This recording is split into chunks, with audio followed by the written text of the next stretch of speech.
Gerai, šiandieną papasakosiu apie tai, kaip reikėtų genėti vynuoges. Nes daugelis žmonių, ir man pačiam tas buvo irgi gan sunku, kol aš išmokau atskirti, kaip reikia teisingai genėti vynuogę. Pradėkime nuo to, kad yra vynuogės lapai auga ant kopų. Štai yra didysis lapas, pagrindinis lapas.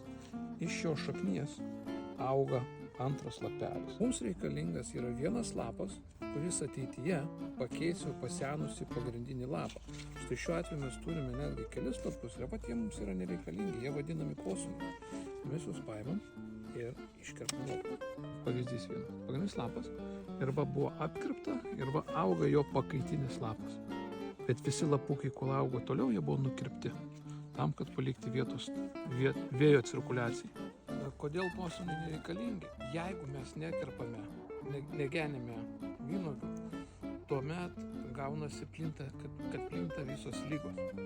Nes tada labai gaunasi tankus miškas lapų ir tai yra pagrindinis šaltinis visų lygų, nes nėra vėjo, nėra apdulkinimo, nevyksta, sakykime, geras apdulkinimas uogos, tada negausit tiek uogų, kiek dabar pilna uogų, nes matot, lapai yra apkarpyti, dėl to yra ventiliacija, vėjas cirkuliuoja ir uogos auga.